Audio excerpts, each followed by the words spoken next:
Semar memilih tinggal di dunia manusia. Bahkan di dunia manusia beliau memilih sebagai orang miskin. Di dunia manusia beliau memilih sebagai orang miskin, rakyat kelas bawah. Ia memilih jalan hidup sederhana daripada menduduki kursi kekuasaan kerajaan. Padahal kalau mau dia penguasa 3 alam, tetapi lebih baik menjadi orang biasa. Menjadi orang biasa itu luar biasa karena sedikit yang menginginkannya. Menjadi orang luar biasa itu biasa karena banyak yang menginginkannya.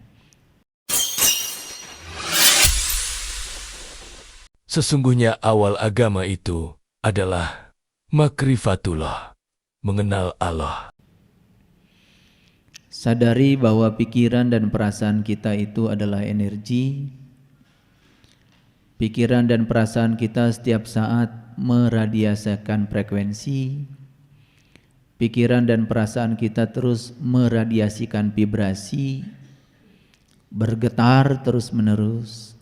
Dan setiap getaran, begitu ada medium untuk menyalurkannya, dia akan menjadi gelombang. Makanya gelombang sering disebut getaran yang merambat lewat medium. Maka kita kenal gelombang, ada gelombang mekanik, ada gelombang elektromagnetik. Kalau gelombang mekanik dia merambat perlu medium. Gelombang elektromagnetik dia merambat tidak perlu medium. Sinar matahari sampai di bumi, walaupun di sana ada ruang hampa, tidak ada udara, cahaya tetap bisa menjangkau ke bumi. Itu namanya gelombang elektromagnetik. Dan setiap hari kita bermain dengan gelombang elektromagnetik, ya. Itu yang sering secara awam disebut signal atau sinyal. Makanya kita kelabakan sekarang kalau tidak ada sinyal. Sekarang hampir semua orang panik kalau HP-nya tidak terkoneksi gara-gara tidak ada sinyal. Betul? Tetapi jarang sekali orang yang panik kalau dia tidak terkoneksi dengan Tuhannya. Itu lucu sekali. Padahal Tuhan itu bersiaran setiap saat. Tuhan itu melakukan transmisi energi tanpa batas pada seluruh manusia setiap saat. Tetapi manusia tidak pernah sadar ketika dia tidak terkoneksi. Tidak terkoneksi jaringan internet, kita panik. Tetapi ketika kita tidak terkoneksi dengan Allah lewat jaringan energi yang maha lembutnya, maka kita juga tidak pernah panik. Allah yang maha lembut tentu saja hanya bisa dijangkau oleh mereka yang frekuensi energinya lembut. Yang kasar energinya tentu saja tidak bisa resonan dengan yang lembut. Nah, ketika tidak ada resonansi, itu namanya tidak terkoneksi, putus jaringan. Sehingga jangan heran kalau banyak sekali manusia yang merasa mengalami keterpisahan dengan Tuhannya. Allah itu tidak pernah meninggalkan kita, bersama kita, lebih dekat daripada urat nadi leher kita. Kok kita merasa ada ilusi keterpisahan? Akibat apa? Akibat ada gap frekuensi. Akibat ada perbedaan frekuensi yang terlalu jauh. Sehingga tidak terjadi resonansi, tidak ada koneksi.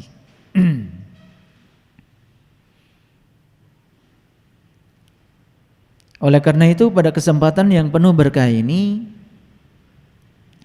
saya akan mengajak kita untuk masuk lebih dalam, dan supaya ada judulnya, ini saya beri judul. Judulnya pasti bingung. Saya juga nggak tahu judul ini tiba-tiba datang. Judulnya adalah saat berhenti pergi, maka kita akan tiba. Bingung kan? Justru berhenti pergi malah kita tiba. Karena biasanya dalam bahasa awam kalau kita pergi terus itu yang akan tiba, kan begitu. Justru yang berhenti pergi, dia yang akan tiba. Nah, yang berhenti apa sebetulnya? Kita melakukan aktivitas dalam kehidupan sehari-hari, pasti tubuh kita bergerak, pasti pikiran kita bergerak, pasti ada perubahan dari saat ke saat. Tapi ada yang tidak bergerak sama sekali, adalah ini. Ini nggak bergerak.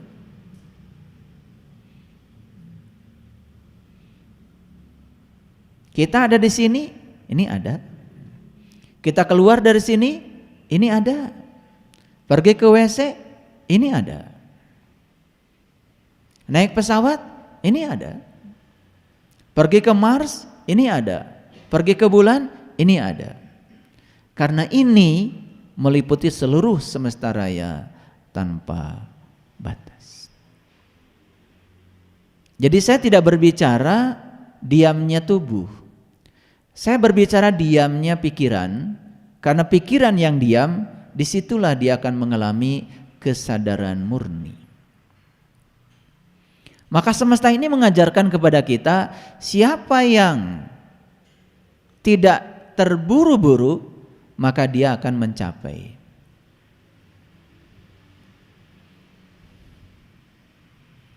Semesta tidak terburu-buru. Pohon yang ada di sana, di luar sana itu tumbuh tidak terburu-buru, tetapi akhirnya mencapai. Bunga dari mulai ditanam sampai kemudian menjadi bunga yang indah tidak terburu-buru, tetapi mencapai. Begitu besar pelajaran yang diberikan alam kepada kita, kita tidak bisa mengambil pelajaran itu. Di semesta ini hanya satu spesies yang terburu-buru, yang bernama manusia. Sehingga manusia itu tidak pernah bisa menikmati setiap proses yang terjadi dalam kehidupannya. Dari rumah pengen segera sampai di sini. Udah sampai di sini ngaji pengen segera assalamualaikum. Selesai, pengen segera balik lagi ke rumah. Terburu-buru. Karena apa? Karena dia tidak bisa mendiamkan pikirannya. Pikirannya selalu bergerak ke depan. Dan dia tidak pernah bisa menikmati saat ini, di sini, sekarang. Saya berulang kali mengatakan, kalau kalian sekarang sedih, ada kesedihan sedikit saja dalam dirimu hari ini, saat ini, berarti kalian gak ada di sini. Kalian sedang hidup dalam kenangan. Pasti kalian sedang hidup di masa lalu. Dan kalau sekarang kalian cemas, takut, kalian juga gak ada di sini. Berarti kalian sedang ada di hari esok. Pikiranmu sedang bergerak ke masa depan. Karena ciri orang yang hadir di sini saat ini, wajahnya damai, totalitas, hadir sepenuhnya di sini bersama Dia yang maha meliputi dirinya. Energi ilahi tanpa batas, kecerdasan semesta tanpa batas yang ada di sini. Ini adalah energi, getaran, frekuensi yang memberikan kehidupan pada seluruh manusia. Oleh karena itu ada kata-kata bagus yang disampaikan leluhur kita. Indit kudu bari cicing, lumampah tengalengka. Indit tapi cicing, lumampah tapi tengalengka. Indit kudu bari cicing artinya pergi tetapi diam. Pergi tetapi duduk. Siapa yang pergi? Yang pergi adalah kesadaran kita melakukan proses transformasi dari kesadaran yang paling rendah setahap demi setahap sampai menuju puncaknya kesadaran. Itu yang harus pergi. Dan untuk mengantarkan kesadaran sampai di puncaknya kesadaran, syaratnya justru harus cicing, harus diam. Yang kedua, lumampa ulah ngalengkah, berjalan tetapi jangan melangkah. Jadi orang-orang yang sibuk tubuhnya, sibuk pikirannya, bisa jadi nggak kemana-mana sebetulnya kedewasaannya. Dan jangan mengira orang yang duduk tubuhnya, duduk pikirannya, malah justru dia sedang melakukan perjalanan jauh ke dalam dirinya. Makanya perjalanan ke dalam diri sejengkal saja mungkin tidak akan cukup waktu hidup kita. Tapi perjalanan keluar 1000 kilo dengan kecepatan tertentu bisa dicapai dalam waktu beberapa jam saja. Itulah bedanya perjalanan keluar dengan perjalanan ke dalam. Para sahabat, ada pepatah Sunda bagus sekali. Mohon maaf kalau terlalu kecil, ini belum saya edit. Maaf kalau kata-katanya seadanya. Lamun sia hayang indit ka kuburan Semar, inditna kudu bari cicing, lumampahna ulah ngalengkah. Sanajan indit ka mana-mana tapi hate cicing, panteng eueuh deui sembaheun angin Gusti. Ini dalam bahasa yang sederhana, ini yang disebut dengan mindfulness. Ini bahasa kerennya mindfulness. Jadi hadir di sini, saat ini, sekarang. Nah, ini ada dua kata yang penting, kuburan Semar. Siapa Semar dan mana kuburannya? Karena sekarang banyak sekali orang-orang yang, mohon maaf, sedikit kurang akal. Agak sopan saya hari ini nih. Karena kalau nyebut bodoh kan kurang sopan. Sedikit kurang akal. Orang-orang yang semacam ini tunjukkan saja. Tuh di ditu aya kuburan Semar, pasti dijarahan. Pasti didatangan. Dia tidak sadar kalau Semar itu adalah simbolisasi. Semar itu adalah simbolisasi. Leluhur kita itu saking hebatnya menyampaikan pesan kepada kita anak cucunya itu menggunakan bahasa simbolik. Oleh karena itu, hari ini saya akan bicara tentang Semar.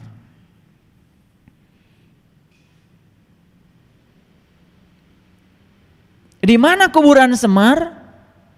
Ya di sini. Siapa Semar? Ya ini.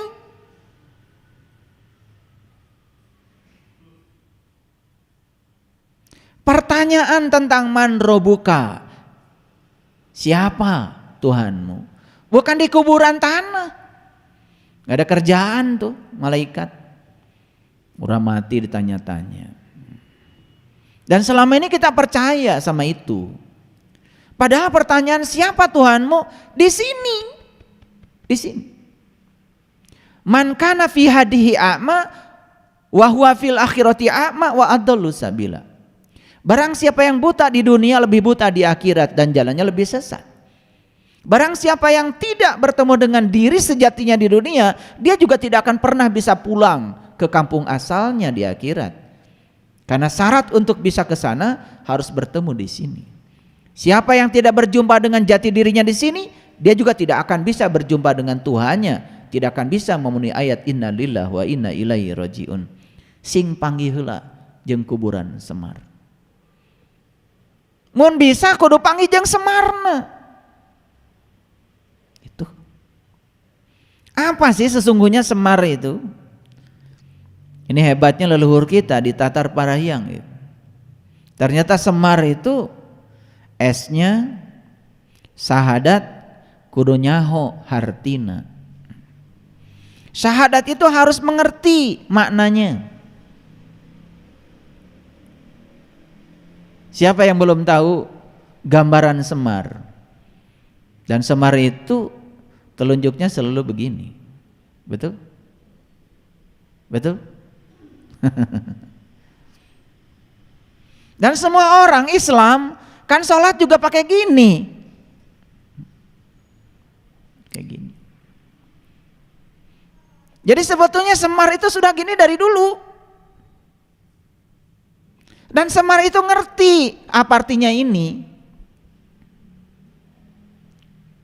Sebaliknya, orang yang sok suci, sok beragama terkadang merasa diri paling benar ketika ditanya, kenapa kamu sholat begini? Bingung. Dan kenapa mengacungkan ini tepat saat membaca syahadat? Asyhadu alla ilaha illallah. Ini yang diacungkan. Terus apa hubungannya ini dengan syahadat? Kalau terus dicuk-cuk galurnya, ditanya lebih dalam, bingung. Karena saya sudah melakukannya. Banyak sekali orang yang datang menemui saya, bahkan mengatakan dirinya tokoh, muridnya banyak di mana-mana. Saya nggak tanya yang susah-susah. Kalau Anda sholat begini nggak? Iya begini. Buat apa? Semua jawabannya dati dituna kayak gitu. Boro-boro mendekati pendekatan saintifik secara ilmiah, gak bisa menjelaskan. Dan kenapa diacungkan tepat pada saat baca syahadat? Naon atuh syahadat teh? Kan syahadat itu urusan dengan proses menyaksikan. Syahadat itu urusan dengan penyaksian. Dan yang boleh untuk bersaksi hanya mereka yang sudah menyaksikan. Yang tidak menyaksikan, kalau dia bersaksi, bohong persaksiannya.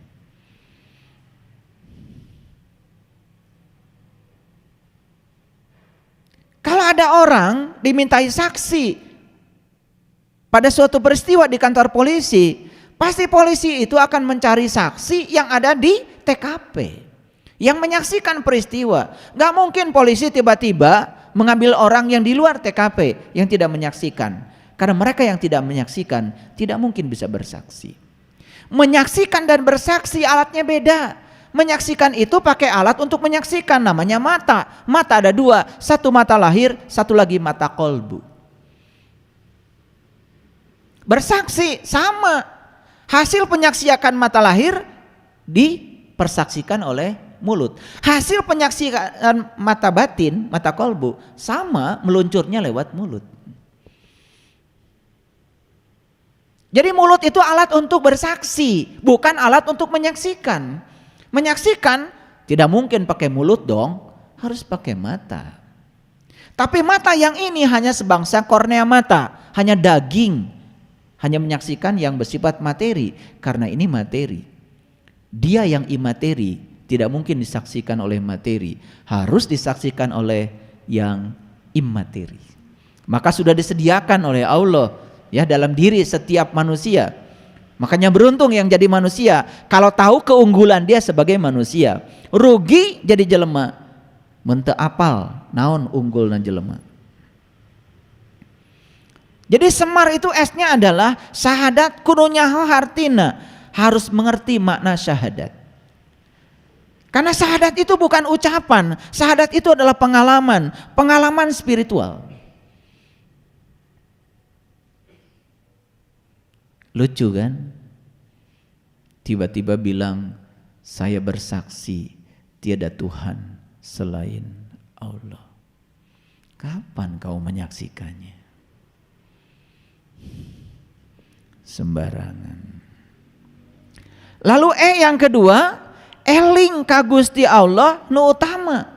Selalu sadar dan ingat kepada Allah, itu yang terpenting. Dan tidak mungkin bisa eling kalau esnya belum dicapai. Banyak sebetulnya sudut pandang tentang semar, tapi saya melihat dari sudut pandang tradisi leluhur kita di Nusantara ini, luar biasa. Kalau syahadatnya belum tercapai, hanya sebatas kata-kata, tidak mungkin kita bisa eling. Karena eling itu ada syaratnya. Syarat sahnya eling harus tahu. Betul? Ini ngaji agak serius hari ini. Maka begitu dia sudah syahadat yang sempurna, maka dia kemudian menjadi eling. Makanya hampir semua perintah haji diakhiri dengan zikir. Coba lihat di ayat Quran. Faiza qadaitu manasikakum fazkurullah. Hampir semua perintah haji dipungkas dengan perintah ingat kepada Allah. Berarti haji itu sesungguhnya berkunjung ke rumah Allah untuk bertemu Allah supaya kita bisa ingat kepada Allah. Makanya haji ada dua, ada yang syariat, ada yang hakikat. Yang syariat ya tentu saja melaksanakan ibadah yang syariat. Betul itu bagus, silakan. Asal mengerti. Karena di balik syariat ada simbol-simbol hakikat yang harus diterjemahkan ke dalam perjalanan haji yang sesungguhnya. Karena haji yang sesungguhnya pergi ke kuburan Semar.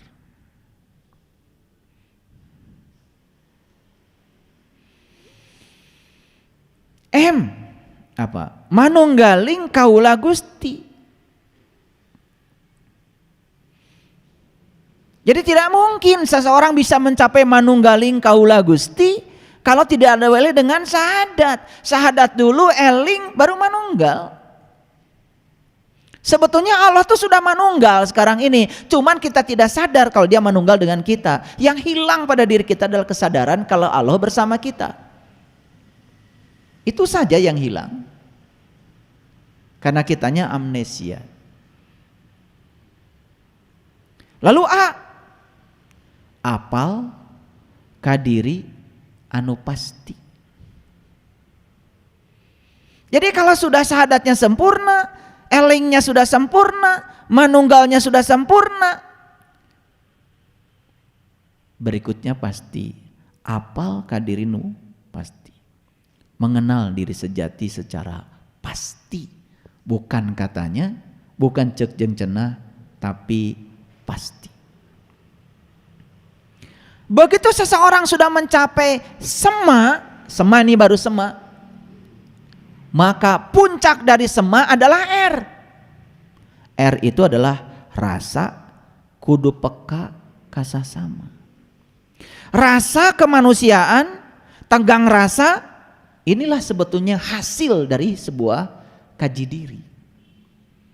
Makanya puncaknya hasil kaji diri adalah bagaimana kita bisa melihat seseorang itu memperlakukan orang lain.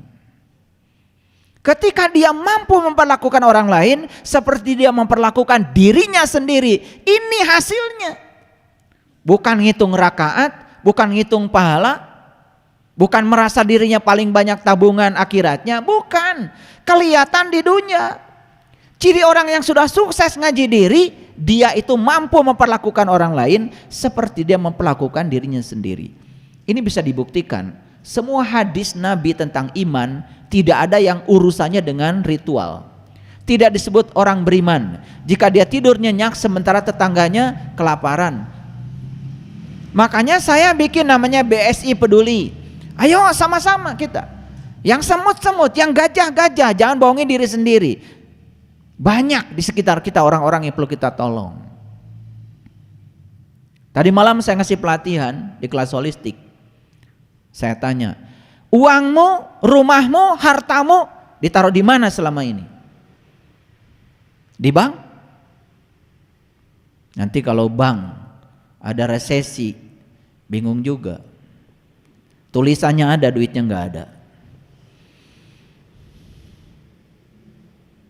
Tuh, taruh di rumah, kena banjir, kena longsor, hancur tuh ke bawah.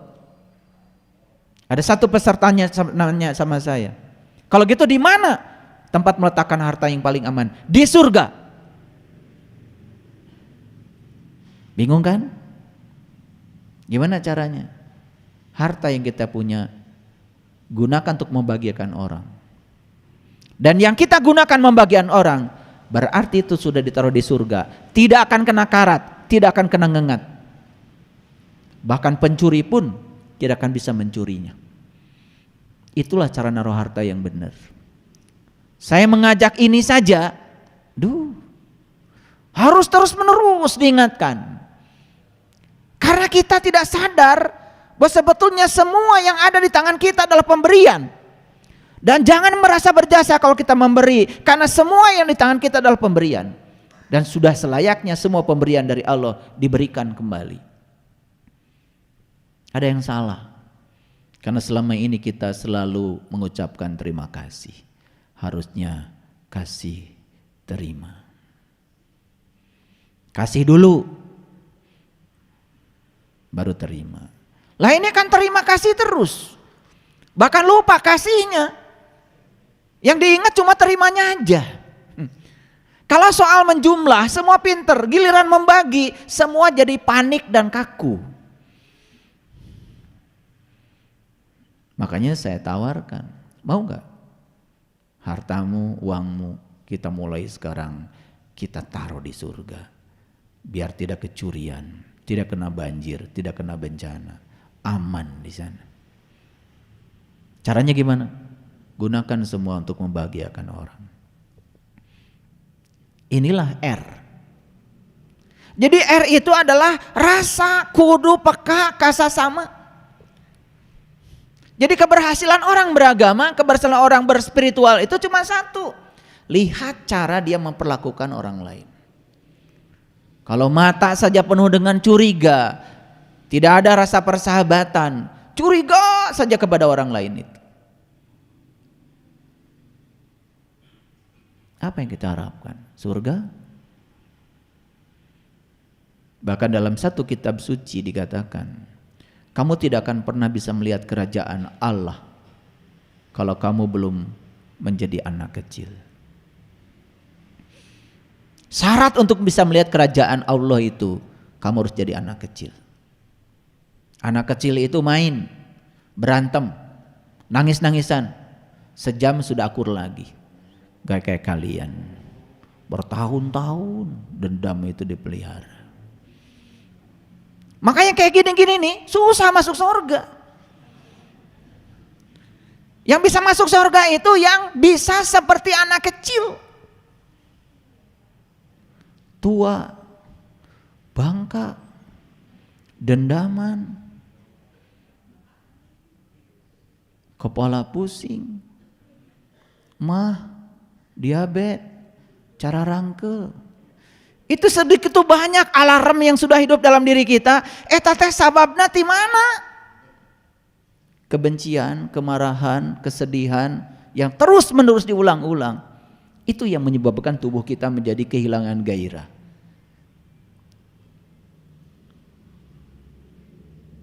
Habis duduk berdiri nyengir.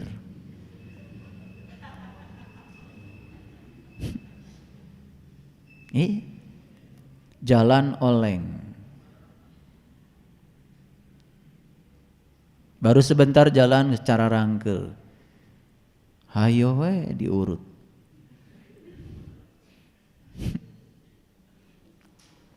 Padahal sumber awalnya apa? Sumber masalahnya adalah pikiran, sumber masalahnya adalah jiwa, sumber masalahnya adalah mental.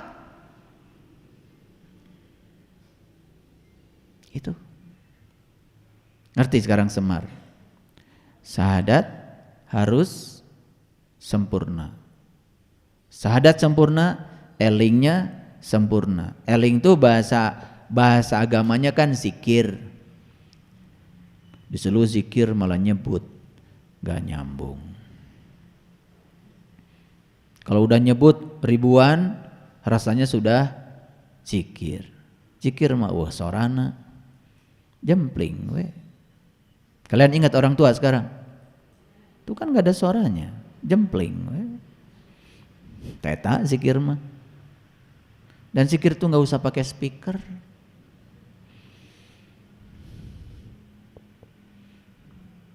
Karena Karena kita tuh nggak belajar serius. Tidak bisa membedakan mana mengingat, mana menyebut. Tiba heula can bisa ngabedakeun. Nyebut, disebut, ingat coba. Apa tuh pasalia itu? Lucu nggak? Lucu nggak? Siapa yang lucu? Ya kalian. Inilah Semar. Kelihatan? Apakah ada makhluk seperti ini dulu? Nggak ada. Ini adalah simbolisasi dari leluhur kita tentang orang yang sudah mencapai kesejatian diri, yang sudah bisa melakukan yang 5 tadi. S-nya sudah, E-nya sudah, M-nya sudah, A-nya sudah, R-nya juga sudah. Maka diwujudkan seperti ini. Wajahnya putih. Saya cari gambar ini setengah mati. Karena gambar yang ada beredar itu sudah dirubah oleh orang-orang yang gak ngerti maknanya. Ada Semar, nyungcungnya gak ada. Ada Semar, wajahnya gak putih lagi. Ada Semar pakai baju. Ya Allah. Semar tuh gak pakai baju. Ini bukan baju hitam. Ini kulitnya hitam. Legam, terbakar matahari. Karena Semar mah gak manja. Dikit-dikit ke dokter. Jerawat satu aja ke dokter.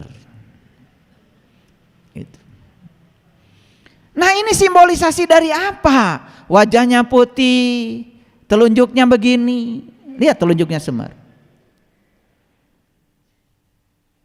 Maaf ya, kayaknya Semar itu dari dulu sahadatnya udah luar biasa. Sholatnya juga sudah luar biasa. Ininya sudah, isyarat ininya juga sudah diberikan. Kayaknya beruntung kalian yang sudah tahu mengerti ini. Pelihara itu. Hanya kalian manusia yang diberikan itu. Di luar itu gak ada yang diberi. Makanya manusia yang sudah diberi tahu jalan meniti ke dalam diri tapi tidak ngelakoni dengan sesungguhnya, maka kata Quran, aku kutuk dia jadi kera yang amat hina. Itu bahasa Quran. Nah terus apa sesungguhnya pesan yang ingin saya sampaikan? Nanti terakhir saya bahas dulu ini. Pesannya apa hari ini kita ngaji? Kenapa judulnya ketika berhenti pergi maka kita akan tiba. Coba lihat tuh orang yang bepergian tergesa-gesa. Pengen pergi ke satu tempat naik sepeda motor, ngebut-ngebutan, salib kiri, salib kanan, salib ngajoprak tadi jalan. Dan nepi kemana-mana. Itulah kita selama ini. Selalu mengikuti pikiran kita, selalu mengikuti diri palsu kita, selalu ingin cepat. Belajar dengan saya ingin cepat bisa. Belajar dengan saya ingin cepat sampai. Sampai ke mana? Belajarlah, lihat dari pohon. Tidak tergesa-gesa, tetapi sampai. Betul? Lihat tuh pohon bambu. Tumbuh pelan-pelan. Saking pelannya dia tumbuh sampai kita tidak bisa melihat kalau dia sedang tumbuh. Tahu-tahu setahun 2 tahun dituar tuh. Dipotong. Dia ngasih manfaat jadi saung. Dia ngasih manfaat jadi calung. Dia ngasih manfaat banyak dalam kehidupan. Bambu dari mulai akarnya sampai pucuknya nggak ada yang tidak terpakai. Semuanya terpakai. Dan semua dipersembahkan buat semesta. Tidak buat dirinya sendiri. Yang lucu kan manusia. Tidak ada pengabdiannya, tidak ada kebaikannya, tetapi selalu memimpikan tempat istimewa setelah kematian. Itulah manusia. Percaya deh.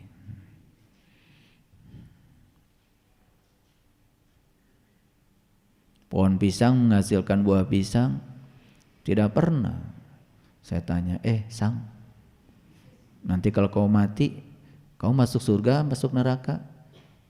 Ngejawab tuh pohon pisang, emang gue pikirin katanya. Begitu besar pengabdiannya, tidak pernah memikirkan tempat istimewa setelah mengabdi. Beda kan manusia. Nyumbang 500, kencling, surga. Oh Kaira. Apa sesungguhnya Semar itu? Semar adalah simbol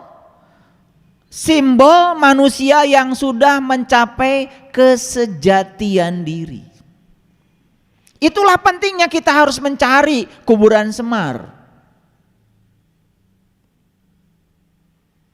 Di dalam dunia wayang, Semar itu adalah pewarisah kerajaan yang menguasai 3 alam.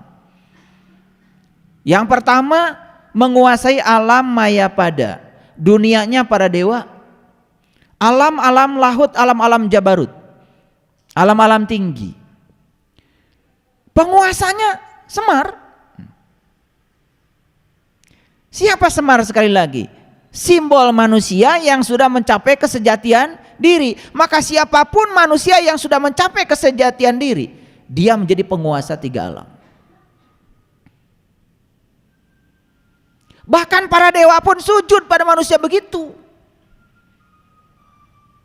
Makanya orang-orang yang mengerti menjadi manusia lebih istimewa daripada menjadi dewa. Karena ada gunanya dalam kehidupan. Yang kedua, penguasa alam Mayapada. Itulah yang disebut dengan dunia manusia. Yang ketiga, penguasa alam Arcapada, dunia bawah.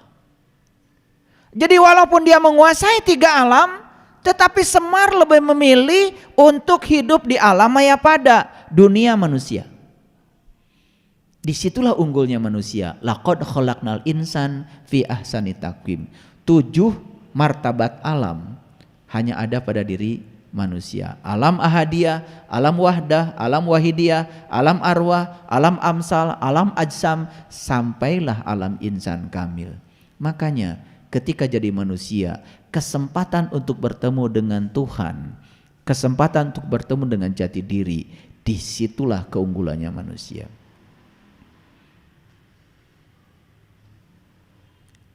Semar memilih tinggal di dunia manusia. Bahkan di dunia manusia, beliau memilih sebagai orang miskin.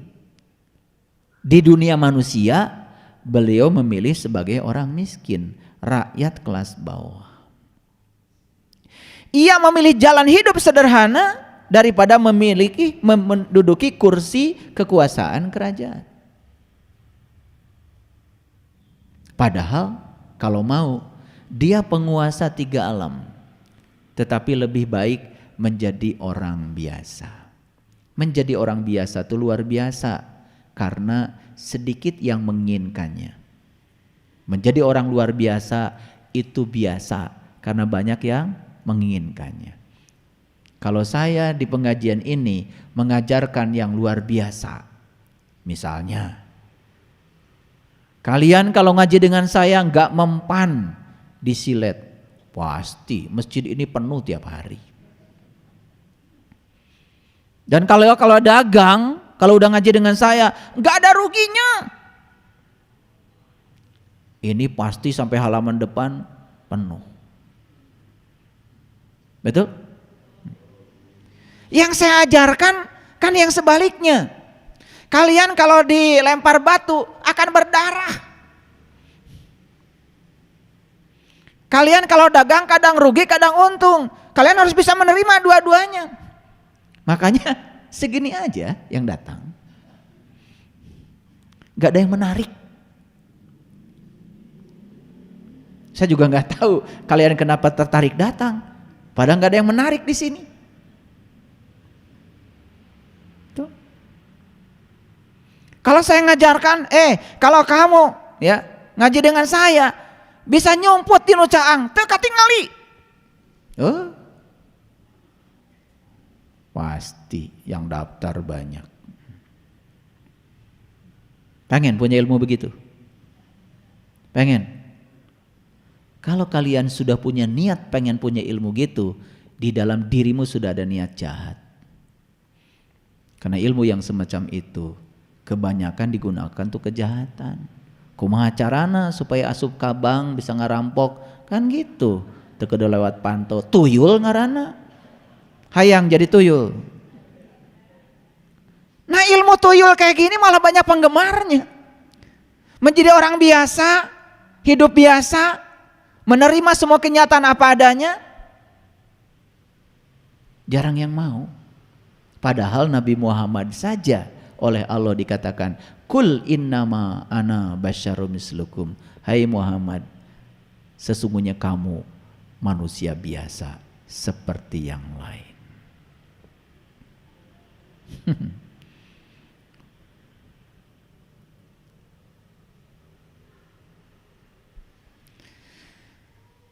Tokoh yang bernama Semar ini adalah salah satu tokoh dalam dunia pewayangan. Baik itu wayang golek maupun wayang kulit, sama ada Semar. Ini tokoh. Saya dari kecil itu penggemar wayang. Pokoknya kalau di kampung ada wayang golek, udah pasti dari siang itu sudah nyiapkan tikar, sarung, ya, bekal, ya, karena itu kan semalam suntuk itu, ya. Yang ditunggu-tunggu itu sebetulnya bukan cerita wayangnya, nggak tertarik saya. Yang ditunggu itu kalau Semar sudah datang dengan cepot itu. Karena di situ ada Janaka. Tahu Janaka? Apa Janaka? Apa? Ya bilang, kalau tahu bilang tahu, kalau enggak bilang enggak tahu. Janaka, jenaka, tahu enggak? Apa? Gurauan, guyonan, lucu. Kalian tuh enggak ada lucunya. Kalau ngejawab itu enggak ada lucunya, sembarangan. Janaka itu dari Janaka. Jannah itu surga. Ka itu kamu. Janaka surgamu. Janaka, jenaka. Makanya syarat masuk surga harus jadi anak kecil. Anak kecil mah gak serius kayak kalian. Makanya yang serius model kayak gini loba penyakit. Makanya penyakit itu, keseriusan itu adalah penyakit.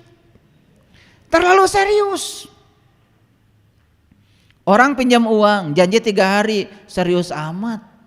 3 hari harus dikembalikan. Gas pugu susah. Teu bisa mulangkeun. Dipencet kudu bisa. Mun teu bisa dicarekan, disebut jalir janji. Terlalu serius. Kenapa sih mikirin duit segitu? Coba pikirkan yang akan dikasih Allah lebih dari itu. Arahkan pikiran ke Allah yang Maha Kaya. Doakan supaya dia banyak rezekinya. Tong dipencet. Karena terlalu serius. Sampai putus hubungan. Ini kurang jenaka. Makanya orang yang tidak jenaka, apa jenaka tadi? Surgamu. Apa? Di mana surga? Di sini, saat ini, sekarang. Dan kalau kita terusir dari surga, kemana? Taeta. Makanya yang kurang jenaka, yang hidupnya terlalu serius, lihat itu wajahnya kayak habis terbakar gosong. Itu yang namanya neraka itu. Neraka itu keseriusan. Terlalu serius. Muncak orang kitu kudu kitu. Muntek kitu ulah. Ngaririweuh sorangan. Tah eta disebut nyiksa diri teh.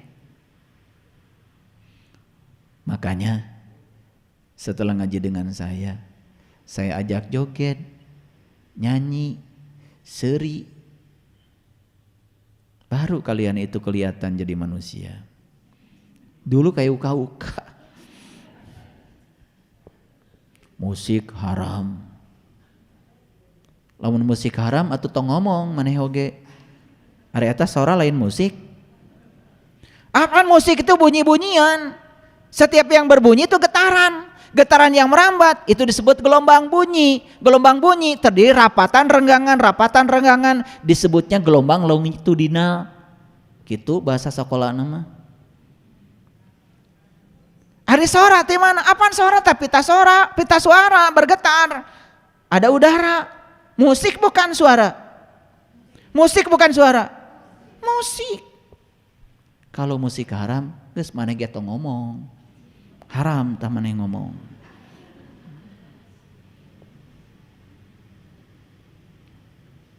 Terlalu serius. Musik haram, foto haram, segala we haram. Luar biasa. Nih, Allah Maha Indah enggak? Allah Maha Indah enggak? Allah Maha Indah dan tidak mungkin Allah merampas keindahan dari semesta ini. Dia yang menciptakan keindahan. Masa dirampas oleh dia keindahan? Lah kalau semesta ini yang indah-indah dirampas sama dia, buat apa dia disebut Maha Indah? Gak ada musik, eueun seuri, dunya teh keung jika kuburan. Mending kuburan Semar. Paham? Paham apa tidak? Kita coba analisa. Jadi Semar itu digambarkan berkulit hitam. Bukan berbaju hitam. Berkulit hitam. Wajahnya putih. Memiliki rambut, ada kuncungnya. Leluhur kita itu menciptakan sosok Semar pertama kali. Kunjungnya itu 99. Nu teu ngalarti ayeuna kuncungna hiji. 88. Karena 99 itu diambil dari Asmaul Husna. Allah, Ar-Rahman, Ar-Rahim, Al-Malik, Al-Qudus, As-Salam, Al-Mu'min, Al-Muhaimin, Al-Ajid, Al-Jabar, terus sampai As-Sobur. Di mana ditendeuna eta kuncung? Di gunung. Di puncak kesadaran yang tertinggi. Maka siapapun orang yang sudah mencapai puncak kesadaran yang tertinggi, tahaluk bi ahlakilah, berakhlak seperti akhlaknya Allah. Asmaul Husna sudah nyata dalam diri, lain diapalkeun. Di sini. 2 saja, enggak usah 99. Apalkan apa? Wujudkan Ar-Rahman Ar-Rahim. Awali kehidupan kita dengan Ar-Rahman dan Ar-Rahim. Isi hidup kita dengan Ar-Rahman Ar-Rahim. Sudah beres semua kehidupan. Welas asih mah beres. Karena welas asih itu cahaya. Setiap cahaya datang kegelapan sirna. Karena satu-satunya untuk menghilangkan kegelapan bukan menendang kegelapan, tetapi menghadirkan cahaya. Apa yang kita lakukan selama ini? Begitu kalian melihat kegelapan, kalian tendang kegelapan dengan cara kegelapan. Tambah poek.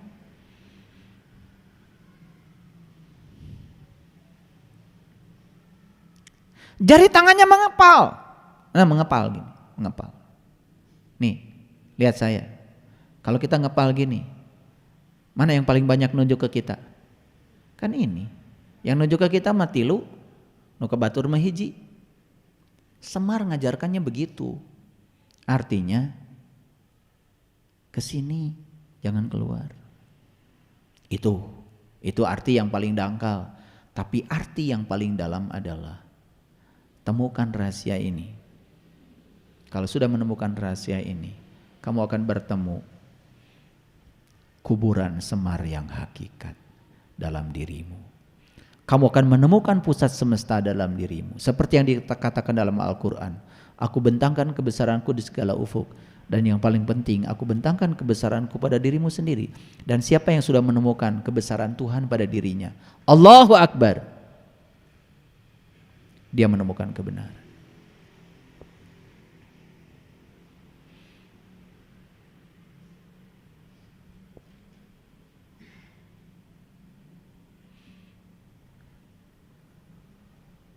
Jadi tokoh Semar itu merupakan gambaran manusia sejati yang telah mengenal jati dirinya dan telah mengenal Tuhannya.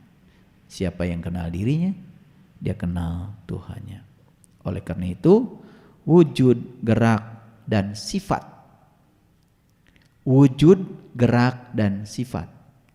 Awas ya, wujud, gerak, dan sifat. Itulah yang ada di dalam dirinya Semar. Ada wujud, ada gerak, ada sifat.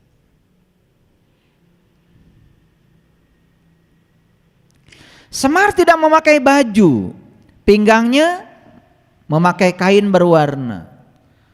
Warna yang dipakai hitam putih, corak kotak-kotak.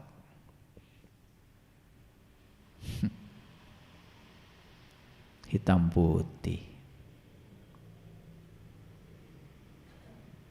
Tahu bedanya hitam dan putih?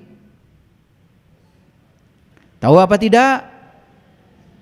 Kalau tahu bilang tahu, kalau enggak bilang enggak. Bedanya apa? Hitam apa? Hidung. Putih mah bodas.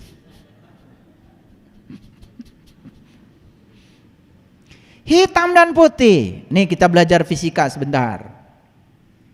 Putih itu disebut cahaya polikromatik.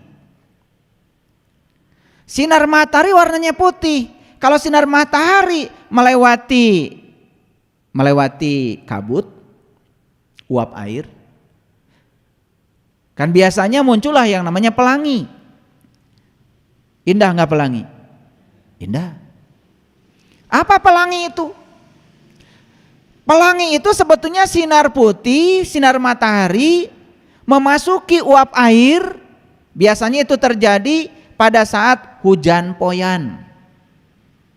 Hujan tapi panas. Disitulah terjadinya pelangi. Jadi sinar matahari itu memasuki uap air, maka karena ada kerapatan udara yang berbeda, di situ terjadi yang namanya pembelokan cahaya, disebut peristiwa dispersi cahaya. Akibatnya apa? Cahaya polikromatik itu terurai menjadi 7 warna, 7 lagi. Merah, jingga, kuning, hijau, biru, nila, ungu. 7 dayuai. Karena memang angka 7 ini menjadi simbolisasi alam, ya. Angka 7 ini adalah simbolisasi untuk menemukan rahasia alam. Jadi tidak heran kalau orang tawaf 7 putaran, sa'i 7 kali mondar-mandir Safa dan Marwah, tidak heran. Kalau melempar jumroh dengan 7 batu, tidak heran. Yang heran tuh yang nggak ngerti-ngerti. Hayo, bolak-balik ke itu. Heran. Gak pernah nanya kenapa 7. Saya pernah nanya seseorang sehabis sa'i. Saya tanya, Bapak sudah berapa kali datang ke sini sa'i? 11 kali coba. Saya rindu sekali katanya ke Mekah. Apa yang Bapak rindukan? Es kopior katanya. Saya pikir yang dirindukan itu rasa ketika sa'i. Saya tanya, Pak, tadi waktu sa'i, waktu lewat lampu hijau, Bapak ngapain? Lari. Nah, make lompat. Hari ibu mah jalan dari orang negek itu. Cuma gitu aja, laki-laki lari, perempuan jalan. Ditanya apa maknanya? Enggak ngerti. 11 kali. Bagus sih, berarti kan pengalaman makan nasi kebulinya udah dalam. Es kopiornya kan luar biasa. Apalagi es kopior Jabal Uhud, wah itu enak sekali.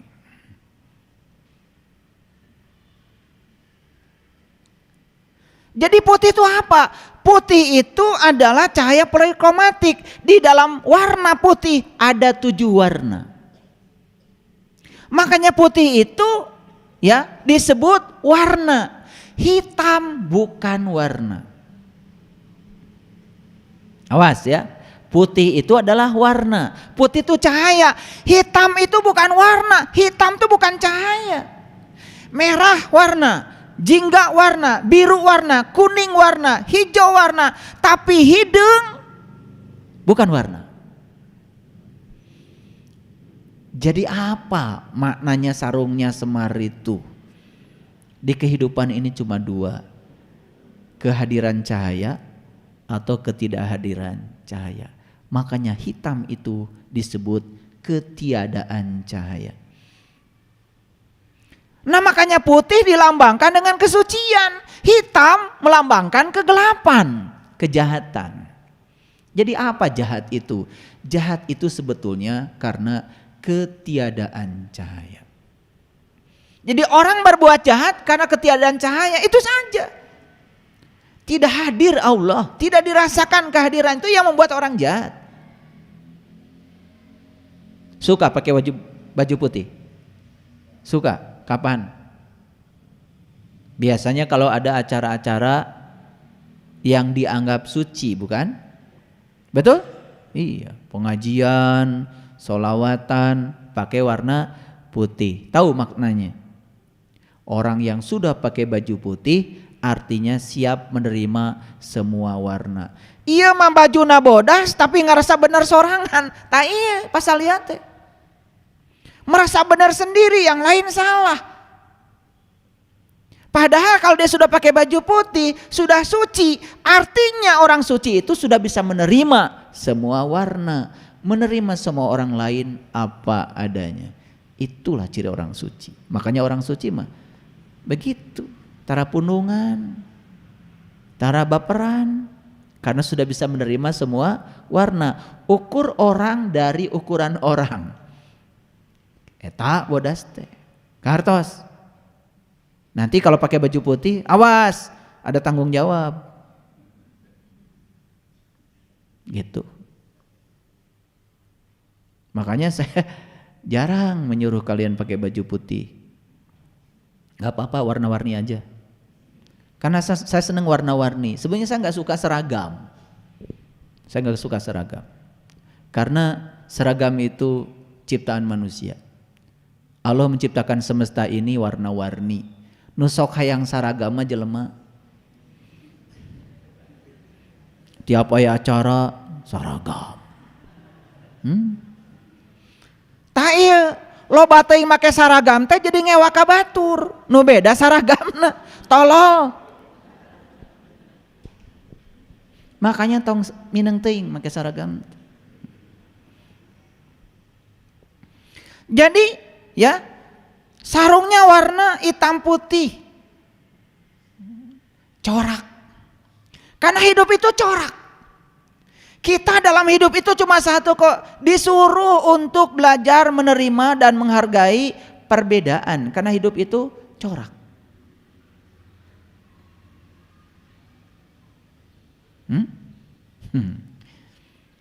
Semar selalu bawa kantong, selendang. Isinya bukan HP kayak kalian.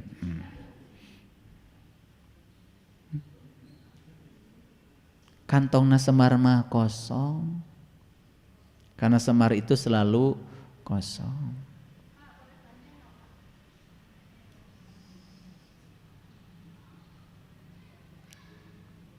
Kosong.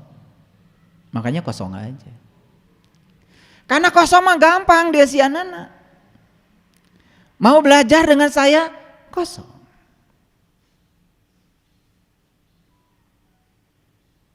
Mau naik gunung supaya gampang kosong.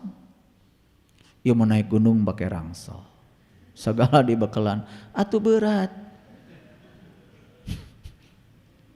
Napas pendek, ari babawaan loba.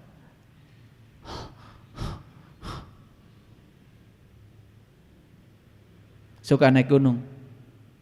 Naik gunung. Dan kalau naik gunung, perhatikan saya.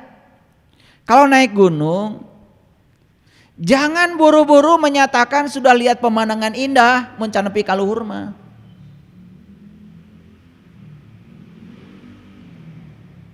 Naik gunung itu bisa lewat jalan yang berbeda. Tapi kalau sampai di puncak yang sama, pemandangan nama sarua, di situ kita akan bertemu yang namanya toleransi.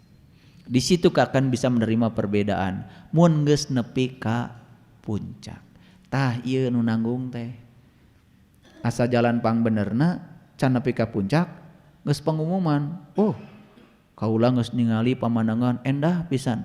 Kakara oge 2 kilometer.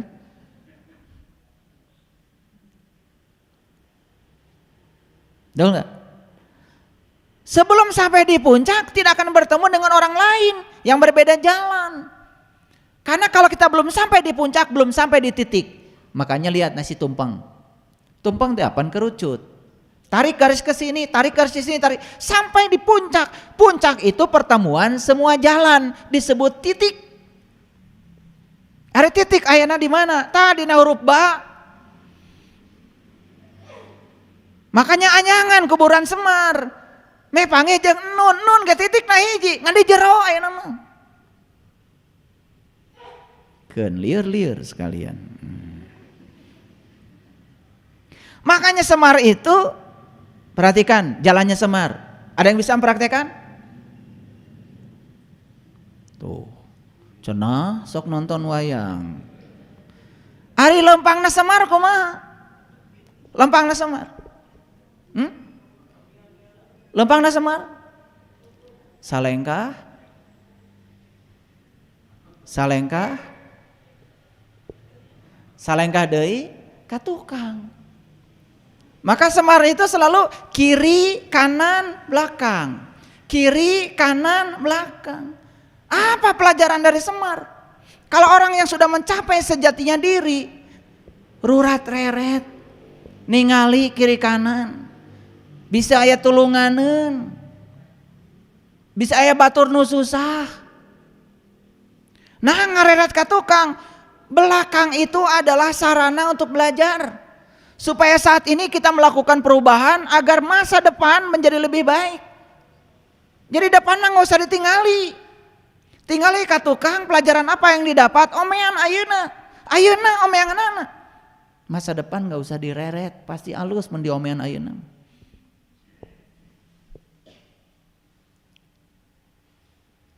Karena kita itu kalau ada pelajaran seperti itu nggak pernah belajar. Ya, begitu nonton wayang, resep teh guyona we. Makanya pengajian yang guyonya banyak, pasti mustaminya banyak. Betul nggak? So, penceramah anu timimiti ceramah seserian terus, pasti seueur nu sumping. Betul nggak? Apa bagus itu? Bagus. Ngan menang seri wungkul. Kayak di sini, serina aya. Betul? Cerikna aya. Aya corak. Tong seri wae. Komo seserian sorangan.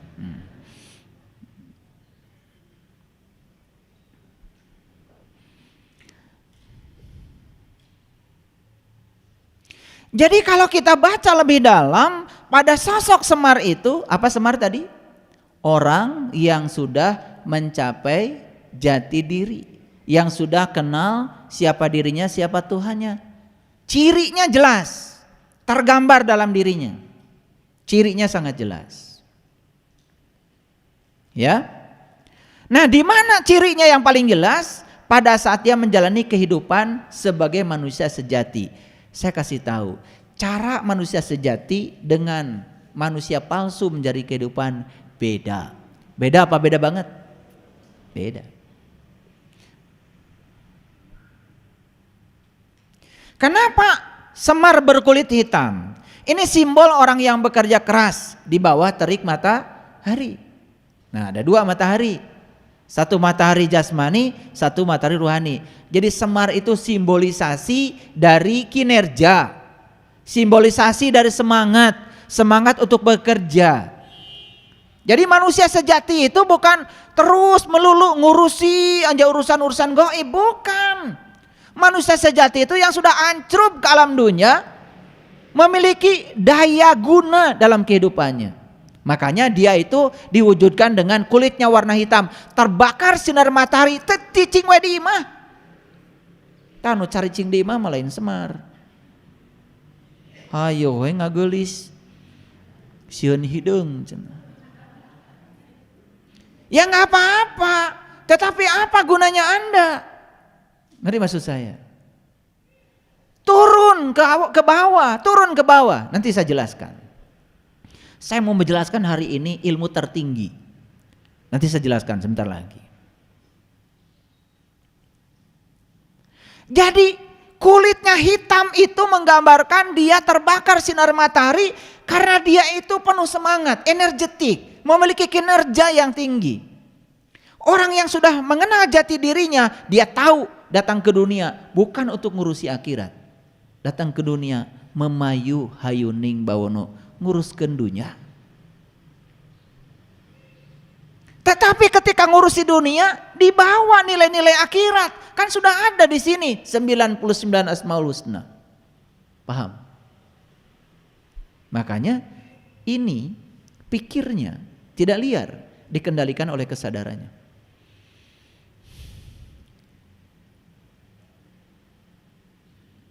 Nah, warna hitam pada tubuhnya Semar juga melambangkan tentang simbol dari tanah. Makanya tanah, bumi itu disimbolkan dengan warna hitam. Oke, saya mau jelaskan dulu ada 4 tahapan ilmu.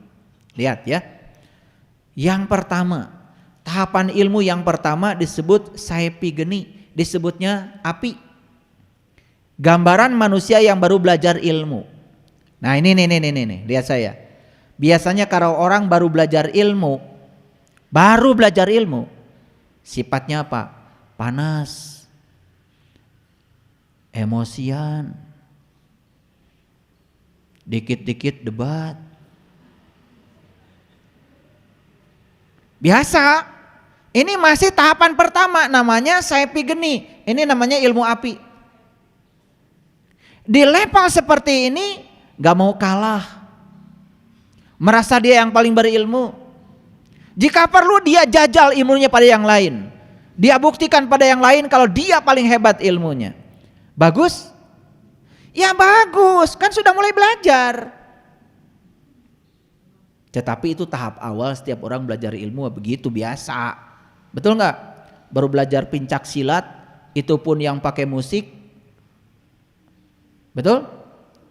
Yang biasa, badingkeng gitu, pakai kendang, biasa gagayaan di jalan. Biasa. Dan bisa mah tara gitu. Da pencak silat mah bela diri, bukan mau menunjukkan pada orang kalau saya bisa silat, bukan. Nah, orang yang di level ini ya perhatikan. Bagai api yang selalu menyala ke atas, maka api selalu ke atas. Jadi hayang mata di luhur wae, pengennya tampil angkuh, bagus nggak? Bagus, karena di tahapan awal orang belajar ilmu kan sudah belajar daripada untuk diajar. Cuman waspada, ini adalah masih tahapan rendah. Ya sama, ya. Baru belajar ilmu ma'rifat 2 minggu, langsung pengumuman besok sudah jadi guru. Udah mulai ngajar mana-mana ya. Poe keneh udah ngajar. Yang kedua ilmu saipi bayu namanya. Ini lambangnya angin. Ini gambaran manusia yang ilmunya sudah sedikit lebih tinggi di atas saipi geni. Nah sifatnya seperti angin. Kalau angin kan menerpa siapapun merata. Nah orang di level ini kebijaksananya sudah mulai naik. Gak apa-apa, sudah mulai memandang setiap orang sama, tidak membeda-bedakan, ya gitu. Jadi dia sudah punya mata yang sama buat seluruh manusia. Mulai ada penghargaan buat setiap orang tuh sama, tidak merasa dirinya paling unggul. Ini ilmu yang kedua. Nah, ilmu yang ketiga, nah ini 2 tahapan ilmu ini oleh Semar nggak dipakai. Nggak dipakai. Tahapan ilmu yang ketiga namanya saipi banyu, air. Ini gambaran manusia yang ilmunya lebih tinggi lagi daripada saipi yang tadi. Saipi angin dan saipi api. Sifatnya sudah mulai turun ke bawah. Cai, tahu cai? Api mah selalu turun ke bawah. Dan air turun ke bawah. Dan air itu disediakan wadah kayak apa? Dia ngikutin bentuk wadahnya. Nah, ini yang disebut dengan sing bisa ngigelan. Sing bisa ngigelan kehidupan. Sing bisa cai. Makanya ilmu cai ini level ketiga. Makanya ciri orang yang sudah di level ini fleksibel. Persis seperti air. Mengalir ke bawah dan air itu selalu mengikuti bentuk tempatnya. Itu? Iya. Tempatnya kotak-kotak, tempatnya lingkaran-lingkaran, tempatnya mangkok-mangkok, tempatnya piring-piring, tempatnya gelas-gelas.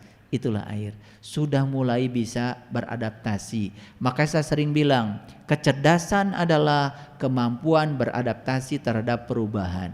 Nah, orang yang gampang beradaptasi pada perubahan, ini sudah mulai cerdas. Cerdas tidak ada hubungannya dengan sekolah. Karena sekolah hubungannya dengan intelek. Kalau cerdas hubungannya dengan intelijensia, kesadaran. Nah, itu pentingnya ngaji diri. Dan air itu saking lembutnya, meresap aja, meresap. Coba, air tumpah di karpet, meresap ke dalam karpet.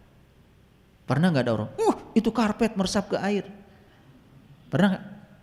Gak pernah. Selalu air meresap ke karpet. Kenapa? Yang lembut itu selalu bisa meresap pada yang kasar. Yang kasar gak bisa meresap pada yang lembut. Itu bedanya. Makanya jadi air itu meresap kemana-mana. Itu air. Sekecil apapun lubang dia selalu meresap. Itu air. Makanya orang yang sudah di level ini datang kemanapun akan dirasakan kedatangannya. Akan dirasakan berkahnya. Persis seperti air.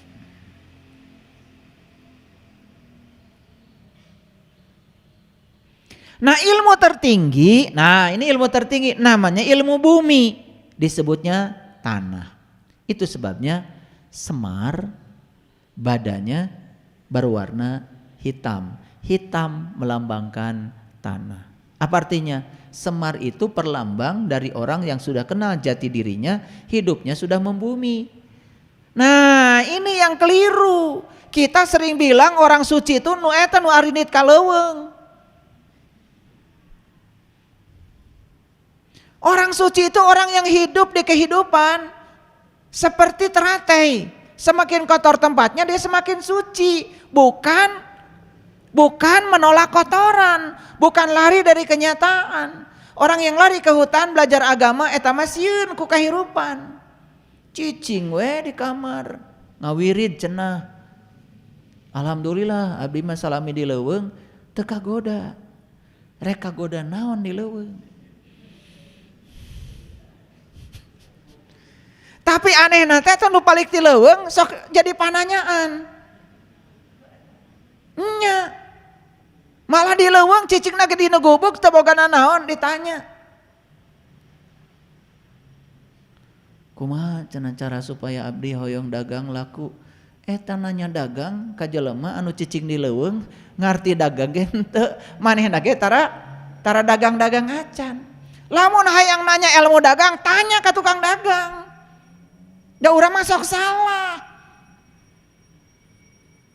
Paham? Kalau ingin belajar ilmu tentang rumah tangga, tanya orang yang sudah berumah tangga lama. Pernah mengalami masalah di rumah tangganya tetapi tetap aja utuh, tanya. Ieu mah nanya anu can kawin. Da balik ti leuweung teh kumaha teu nyambung. Nah, ilmu yang paling tinggi namanya ilmu bumi, namanya ilmu tanah. Jadi perhatikan saya. Siapa orang yang paling tinggi ilmunya adalah orang yang sudah membumi.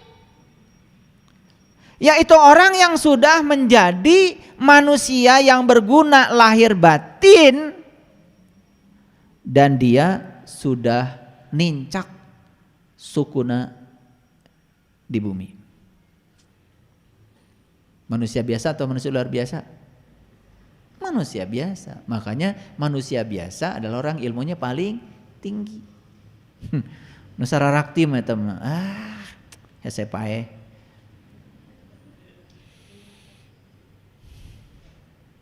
Saya udah belajar ilmu-ilmu gitu, nggak ada artinya. Mari kita lihat sifat tanah sekarang. Jadi ilmu yang tertinggi namanya ilmu bumi, ilmu tanah. Apa sifat tanah? Satu, sifat tanah mah diam. Betul? Kecuali kalau longsor. Sifat tanah mah cicing we. Api gerak, air gerak, angin gerak. Ari tanah cicing we tanah. Tanah itu diinjak-injak oleh banyak orang tapi cicing. Makanya orang yang sudah membumi ilmunya tinggi, sudah mencapai puncak ilmu yang tertinggi, ilmu bumi, diinjak, dihina, di apa? Cicing.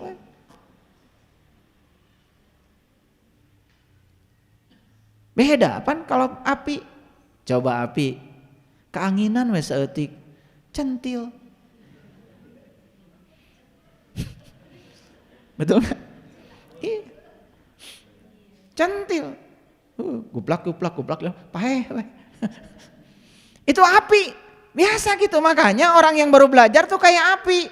Katiup saeutik keur gagah-gagahan. Poek we. Ya itu. Makanya kenapa di Quran ada Quran surat Al-Falaq, Qul a'udzu birabbil falaq. Aku berlindung kepada subuh. Naon subuh teh? Subuh teh mimiti caang. Pindah dari galap ke terang. Makanya minta perlindungan kepada Allah dari subuh. Kade, minta perlindungan dari subuh bukan subuh berbahaya. Etape subuh adalah etape berbahaya. Orang yang baru belajar ilmu pertama kali bahaya. Makanya minta perlindungan pada subuh. Qul a'udzu birabbil falaq. Aku berlindung pada subuh. Subuh apa? Subuh kesadaran. Nih pengumuman kalian nih yang baru melek, baru sadar. Tong centil. Kakara sadar. Karena kalau di situ kalian tidak bisa menjaga, bisa sare deui. Dan kalau tidur lagi, moal ka bagian panon poe. Dan orang yang tidur lagi setelah bangun subuh, bukan sekedar tidak dapat matahari, lieur. Tuh kan, ngungut semua. Berarti nusok kaberangan kan kieu. Pengalaman. Betul enggak? Iya. Makanya saya suka heran aja lihat orang sudah bangun pagi sare deui, heran saya. Nah teu lieur kitu eta sare wae.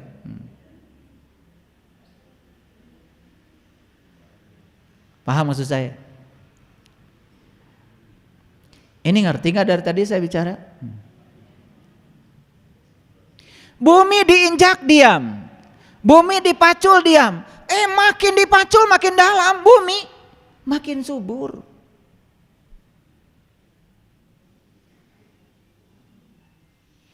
Cangkul, cangkul, cangkul yang dalam menanam jagung di kebun kita. Ambil cangkulmu. Itu kan? Ingat lagu itu? Itu lagu Ma'rifat. Cangkul yang dalam maksudnya apa? Kesini nyangkulnya. Nih, cangkul yang dalam, cangkul yang dalam. Makin dalam nyangkulnya, nanam apapun subur, ranum. Buah kesabaran, buah kebijaksanaan, buah kearifan, buah kecerdasan, ranum. Ini nutar macul. Betul? Iya, makanya lir ilir tandure wong sumilir ta ijo royo royo ta sengguh temanten anyar ta sengguh temanten anyar bocah angon pene no blimbing kui lunyu pene no kanggo sebo mengko sore kanggo sebo mengko sore mumpung padang rembulane ya mumpung padang mumpung caang ya. Bumi itu tidak marah walau manusia merusaknya. Bumi tidak marah walaupun manusia semena-mena kepadanya. Ini ciri orang yang sudah mencapai ilmu bumi. Makanya orang yang sudah kenal jati dirinya anteng aja. Maaf ya, yang masih tersinggungan, masih baperan, masih sedih, masih liar kene keomongan batur, can kemana-mana. Jika sene letik, aya we angin ngagalbrug, pat, gitu. Kade, kepeje, ulah poek deui. Paham? Bumi tidak sombong walaupun memiliki banyak jasa. Betul? Makanya kita di Quran dikatakan manusia aku ciptakan berasal dari tanah. Tidak ada kata-kata di Quran diciptakan dari sene, tidak ada diciptakan dari air, tidak ada di Quran diciptakan dari angin. Walaupun pada dasarnya tubuh kita ini terdiri dari 4 unsur. Unsur api ada dari matahari, unsur udara ada, unsur air apa. Tapi Allah mengatakan, aku ciptakan manusia dari tanah. Saya dulu ketika belajar, pusing ya belajar. Nah Allah teh bilang aku ciptakan manusia dari tanah. Apaan mun tanah wungkul mah jadi. Karena harus ada airnya, harus ada udaranya, harus ada mataharinya. Nggak ada matahari, walaupun petani sudah macul dalam-dalam, bibitnya sudah ditabur, mau jadi. Oh, saya baru paham sekarang. Leluhur kita itu luar biasa. Makanya itulah badannya semar warna hitam, melambangkan itu. Sudah mencapai puncaknya ilmu. Gitu. Paham sampai di sini? Makanya kenapa tanah itu disebut ibu pertiwi? Kulihat ibu pertiwi sedang bersusah hati, air matanya berlinang, mas intanya terkenang. Nih ibu pertiwi kita ini sekarang, ibu kita yang melahirkan kita, dunia ini sekarang sedang menangis. Terkenang dengan mas intan yang dirampok oleh manusia setiap saat, digali habis-habisan, dan manusia tidak mau mengembalikan kepada alam untuk menjaga keseimbangan. Makanya bumi sekarang semakin lambat rotasinya. Dan teman saya di astronomi mengatakan bumi mengelilingi matahari pun sudah melambat. Jadi evolusi bumi sudah melambat. Bisa jadi nanti siang dan malam tidak 24 jam lagi. Sudah melambat. Rotasinya sudah melambat. Kenapa? Terlalu banyak lubang-lubang yang dibuat manusia di bumi ini. Akibatnya dia menghambat rotasi. Hutan, gunung, sawah, lautan, simpanan kekayaan. Hutan dirampok, laut dirampok. Manusia sekarang serakah.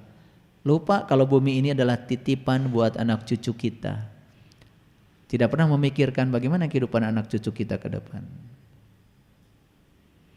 Kini ibu sedang lara, merintih dan berdoa. Tapi ibu pertiwi walaupun lara, dalam rintihannya dipenuhi doa. luar biasa. Dirusak sama manusia, tapi masih itulah lambang seorang ibu. Ibu disakiti anaknya, ibu dimarahi anaknya, jatuh air matanya, tetap kabudak manya. Itulah ibu. Waktu melahirkan anak, disakiti oleh anaknya, didobrak rahimnya dengan kepala anak, terpancar darah merah, darah putih, hampir kehilangan nyawa. Begitu lahir ke dunia, dirangkul anak yang menyakitinya, dipahami bahasanya, dia jadi juru selamat bagi anak yang dilahirkannya. Makanya anak yang tidak bisa berterima kasih pada ibunya, tidak dapat berkah hidupnya. Semua tumbuhan hidup di bumi, hewan, manusia memakan hasil tanaman yang tumbuh di bumi. Jadi apa maknanya ini? Apa maknanya badan semar warna hitam? Apa maknanya? Orang yang sudah mencapai sejatinya diri, banyak manfaatnya bagi orang lain. Betul? Membuat semua tanaman hidup, membuat semua pohon hidup, membuat semua hewan nyaman. Yuk, saya kasih tahu sama kalian. Apa ciri kalian sudah ma'rifat? Cirinya satu, sudah mencapai ilmu bumi, ilmu tanah, kemanapun pergi, kalian dirindukan kehadirannya. Satu pohon pun merindukan kehadiranmu, satu rumput pun merindukan kehadiran. Insya Allah. Makanya orang baik tidak pernah bercita-cita masuk surga. Orang baik dimanapun dia tinggal, tempat itu jadi surga. Bahkan dia masuk neraka pun gak masalah, karena neraka akan berubah menjadi surga dengan kehadiran orang baik. Jadi manusia yang sudah mencapai ilmu bumi, yang mampu memberi manfaat kepada tumbuhan, memberi manfaat kepada hewan, memberi manfaat kepada sesama manusia, hidup harmonis beserta alam. Kasih sayang dan cintanya dipersembahkan untuk alam dan seisinya. Lihat orang-orang yang sudah mencapai kesadaran, gak mungkin merusak alam. Bahkan ketika dia datang ke alam, dia rawat itu alam, menyatu dengan alam. Nah, yang kayak gini saya kira baru masih tersisa suku-suku pedalaman seperti yang kita saksikan saudara kita di Baduy, melestarikan bagaimana menghormati alam.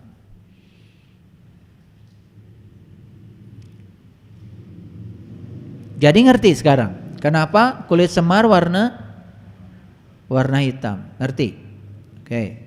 Sekarang kita bahas wajah semar, warnanya putih berseri. Maka di Quran dikatakan pada saatnya akan ada orang-orang beriman yang wajahnya putih berseri. Jadi orang beriman itu wajahnya putih berseri. Makanya lucu kalau ada orang membuat semar warna wajahnya aneh, harus putih. Karena leluhur kita memberikan lambang itu. Apa maknanya? Menggambarkan kolbu dan pikiran yang bersih. Itulah cerminan orang yang sudah bersih di dalam, wajahnya bersih, penuh persahabatan, enak dipandang, senyumnya menarik, kata-katanya membuat orang lain selalu rindu. Itulah. Makanya untuk bisa membersihkan kolbu dan pikiran diperlukan perjuangan lahir dan batin. Salah satunya adalah wudu dan sholat. Nih, jangan salah arti. Wudu artinya apa? Berpisah. Sholat artinya apa? Menyatu. Berpisahlah dengan segala sesuatu selainnya. Menyatulah dengan dia. Siapa yang sudah semar, syahadatnya betul, elengnya sudah sah, ya, mengenalnya sudah benar, ya, apal jati diri, rasanya sudah hidup, sudah semar, maka wajahnya putih berseri, dirindukan semua orang. Wah, kalau begitu mulai besok wajah saya mau dikasih warna putih aja biar kayak semar. Bukan itu maksud saya, ya. Putihkan wajahmu dengan amalanmu. Putihkan wajahmu dengan akhlak muliamu. Gitu. Jadi putih itu adalah lambang dari apa tadi? Lambang dari cahaya. Dalam putih ada semua warna. Jadi orang yang sudah putih, sudah suci, menerima semua perbedaan, menerima semua warna. Jadi ya, wudu itu syariatnya membersihkan lahir dari kotoran najis, hakikatnya membersihkan batin. Perhatikan saya, karena tubuh kita tidak akan pernah bisa disucikan. Air kencing di dalam, kotoran juga di dalam. Betul? Sekarang mengerti? Wajah semar. Jadi kalau sudah wudu ya bukan sekedar syariat wudu itu, harus wudu hakikat. Makanya yang sudah ikut pelatihan sholat khusus sudah saya ajarkan. Wudu yang hakikat, wudu yang syariat. Sholat yang syariat, sholat yang hakikat. Yang sudah ikut pelatihan sholat khusus sudah diajarkan. Bahkan kemarin dari Malaysia ada sahabat kita sudah selesai ikut pelatihan sholat khusus. Wah, 1 rakaat saja saya sudah merasakan kehadirannya. Itu, makanya perlu ilmu itu. Ya. Nah, sehingga kalau kita sudah pikirannya bersih, sudah tidak kotor lagi, kita pun akan bersih dari segala macam penyakit. Pandangan mata kita, makanya kan wudu tuh sekitar sini. Coba lihat, wudu yang dibersihkan apa? Pertama tangan, tong cocorokot. Betul? Yang kedua yang dibersihkan apa? Mulut. Awas, awas kata-katamu. Yang ketiga dibersihkan hidung kan? Awas, awas penciuman. Berikutnya yang dibersihkan wajah kan? Di wajah apa? Ada mata, ada anggota yang lain. Betul? Berikutnya yang dibersihkan ini pikiran. Wamsahu birusikum, sapu kepalamu. Disapu kepalanya. Disapu pikiran kotornya. Terakhir sini pendengarannya. Baru kaki. Hati-hati melangkah. Luar biasa. Itu filosofis wudu tuh dalam banget. Cuman saking seringnya wudu sampai gak sadar. Nah, maka dari wajahnya orang yang sudah selesai wudunya, sudah selesai sholatnya, terpancar sinar kebaikan, keramahan, ketenangan, kenyamanan yang dilambangkan dengan warna putih. Makanya di Quran dikatakan orang beriman itu wajahnya putih berseri. Loh, ada orang ngaku beriman wajahnya hitam legam. Nggak apa-apa, baru ngaku kok. Betul? Gitu. Jadi itulah ya yang perlu diperhatikan. Baik, kita lihat sekarang jari tangannya. Ya. Jadi jari tangan Semar itu tadi begini ya. Sudah jelas, saya sudah jelaskan, ya. Dan lurus, nggak bengkok, lurus, ya. Itu artinya luruskan syahadatmu, luruskan elingmu, ya, luruskan ma'rifatmu, luruskan mengetahui jati dirimu, luruskan akhlakmu, tuh, ya. Nah, jadi Semar itu tidak pakai baju. Kenapa tidak pakai baju? Karena baju itu buatan siapa? Baju buatan siapa? Baju buatan manusia. Ya. Makanya Semar tidak pakai baju. Hanya menggunakan baju buatan Tuhan, yaitu kulit. Nah, bajunya Semar apa? 3 bajunya Semar. 1 kesucian, 2 kehormatan, 3 kebaikan. Tidak menggunakan baju. Nah, itu bukan berarti kalian besok-besok pada nggak pakai baju karena ingin nyontoh Semar, tetap pakai baju, ya. Tetapi itu kan simbolik. Maksudnya jangan terlalu mengagungkan baju ini. Kalau kalian kan sudah pakai baju kayak gini syar'i, merasa paling benar kan? Jangan mengagungkan bajumu. Karena baju yang sebenarnya adalah takwa. Maka di Quran dikatakan sebaik-baiknya baju adalah takwa. Makanya ada baju takwa kan? Itu ya. Baju takwa sudah ada di pasar baru sekarang. Ya. Jadi Semar tidak pakai baju buatan manusia, tidak pakai baju buatan tangan manusia, melepaskan semua baju itu. Apa artinya? Sudah melepaskan kesombongan, keangkuhan, amarah, iri, dengki, jahil. Itulah baju-baju manusia. Karena manusia banyak yang pakai baju topeng. Betul nggak? Betul apa tidak? Nah, jadi itulah artinya Semar tidak menggunakan baju. Nah, cara berjalannya Semar sudah saya jelaskan, ya. Nah, sekarang saya ingin menjelaskan sedikit ya ini. Baik, perhatikan. Ini asal usulnya. Jadi dalam seni wayang mula pertama ya yang menjadi bapak ibu segala tokoh wayang itu ada dua.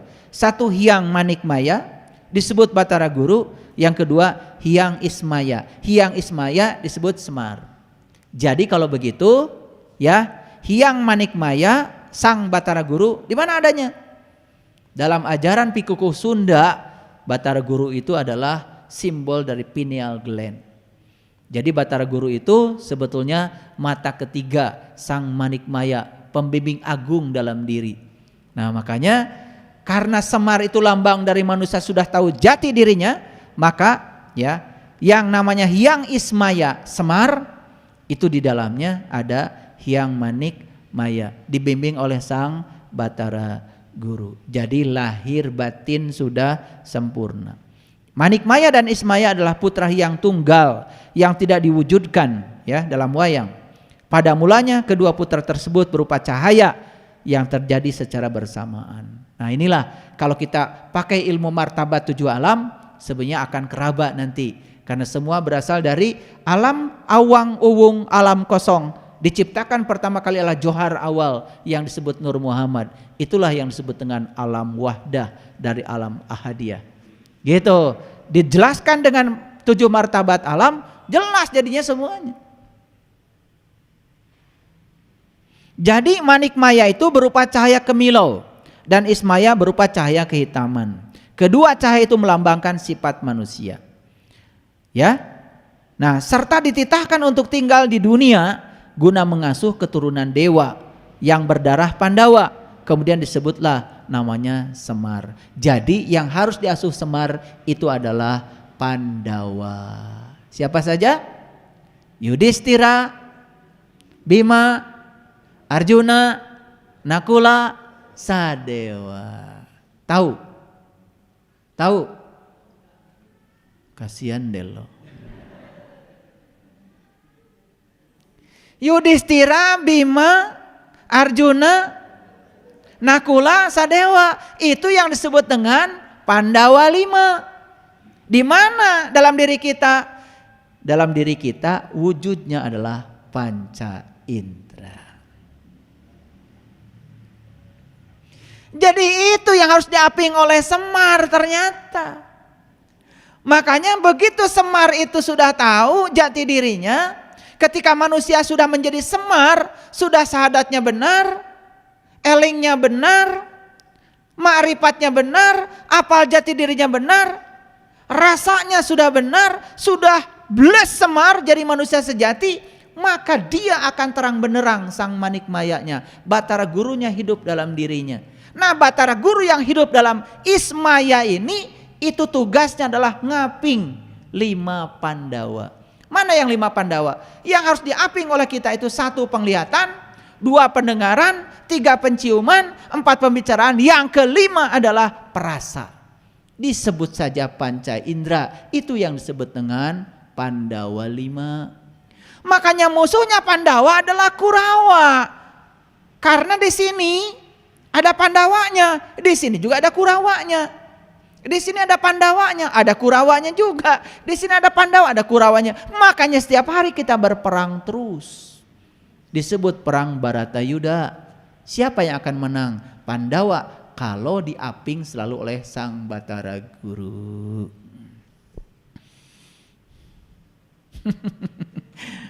Kalau nggak ngerti ini, kalian cuma nonton wayang aja. Makanya ya ini, jadi saya jelaskan. Jadi Pandawa 5 itu 1 adalah indera hidung, ini disebutnya Yudhistira. Yang kedua indera telinga, ini disebutnya Bima. Indera mata disebutnya Arjuna. Indera mulut disebutnya Nakula. Dan indera perasa disebut Sadewa. Itu yang harus diaping oleh kita.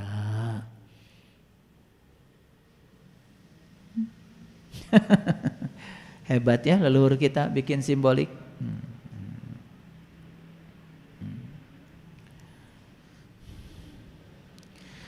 Para tokoh Tokoh Pandawa 5 yang terdiri dari Yudhistira, Bima, Arjuna, Nakula, Sadewa mengandung makna simbolik.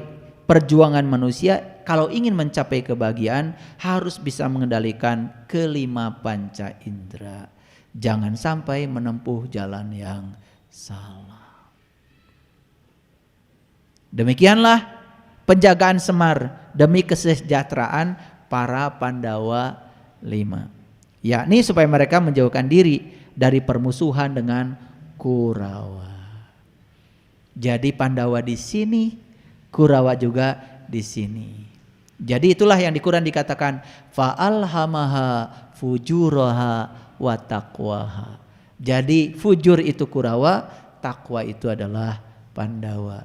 Makanya harus tahu takwa yang sebenarnya. Kalian ketahui takwanya cuman yang selama ini dikatakan orang, gak jelas. Ya, nah lanjutkan sedikit lagi. Maka Pandawa 5 dan Kurawa pun tidak henti-hentinya berperang. Peperangan, ya, pada peperangan yang penghabisan, perang Batarayuda, dan pemenangnya adalah Pandawa. Saya berulang kali mengatakan, apa yang menyebabkan Pandawa menang berperang? Karena Pandawa dengan Kurawa sama-sama gurunya Krishna. Pandawa minta Krishnanya, Kurawa minta senjata dan tentaranya. Itulah kesalahan kita selama ini. Pada Tuhan kita minta rezekinya, minta ilmunya, minta kekuatannya. Orang yang cerdas pasti minta Tuhannya. Jadi siapa yang meminta Tuhannya, maka dia akan dapat semuanya. Laisa alaikum junahun antabtagu fadlan mirabbikum. Fa iza afadtum min Arafah fazkurullah indal masyaril haram. Makanya siapa yang sudah masuk ke Arafah, maka dia bisa mengingat Allah indal masyaril haram. Di aras yang suci. Di dia ingat teh, sanes di dia. Asik ya ngaji, udah hampir 2 jam. Cirinya 2 jam itu tenggorokan saya mulai ngasih aba-aba. Ya, gitu. Nah, jadi sedikit lagi.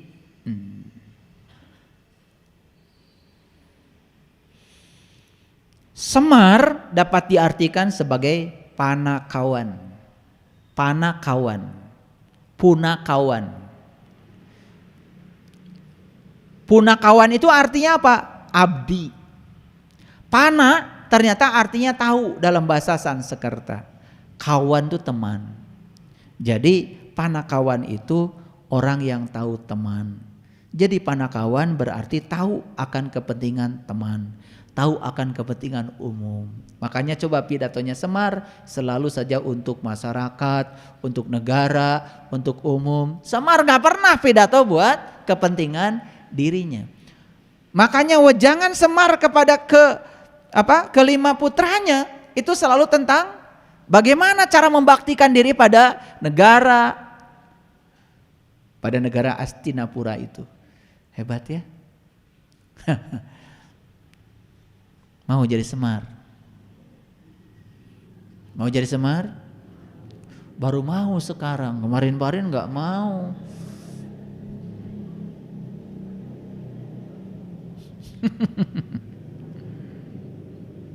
Jadi panakawan itu orang yang tahu teman, orang yang bisa merasakan kesusahan orang lain. Itu kalau mau jadi Semar begitu. Makanya Semar selalu mengikuti Janaka. Udah saya jelaskan tadi, Janaka dari kata jana dan ka. Makanya kan di Quran laka. Laka itu ka itu dalam bahasa Arab kamu. Jadi janaka artinya adalah janaka, jenaka, surgamu. Maka siapapun yang sudah menemukan diri sejatinya, maka dia akan bisa mengendalikan Pandawa 5 dalam dirinya. Hidupnya penuh dengan janaka, berselera humor. Nah, Saya tahu kalian dulu sebelum ngaji dengan saya wajahnya seperti apa. Dan setelah ngaji dengan saya ajarkan joget, saya ajarkan nyanyi. Baru wajah-wajahnya pada keluar, endorfinnya keluar, dopaminnya keluar, serotoninnya keluar ya. Dulu ketika ketemu saya wajahnya adrenalin semua. Ya kalau adrenalin semua kan serem, betul nggak? Serem. Dulu saya kalau bicara sama kalian juga mikir-mikir dulu. Serem. Kalau bicara begini kesinggung nggak ya? Gitu. Karena yang menyeramkan itu ya memang harus hati-hati. Tapi sekarang setelah kita tahu, saling mengenal, sudah lumer, sudah semuanya, sudah cair. Kadang-kadang saya menasehati dengan cara berguru, nggak sakit hati. Malah sekarang pada seneng kalau diomelin. Kalau diomelin sama saya malah pada seneng, ketawa-ketawa aja. Mau yang tua, mau yang muda. Luar biasa. Hari ini kita dapat pelajaran. Pelajaran yang paling penting apa? Yang paling penting adalah berhenti pergi. Maka kita akan tiba. Ketika kita berhenti pergi, maka kita akan tiba. Sudah, hidup mengalir saja. Ikuti saja tarian semesta. Lambat tetapi bergerak lebih bagus daripada diam. Pada ruang dan waktunya kita akan mencapai. Jangan terbedaya oleh pikiran, karena pikiran itu selalu saja tergesa-gesa, selalu menarik kita ke depan. Nikmati hidup saat ini, di sini, sekarang. Shadaqallahul adzim.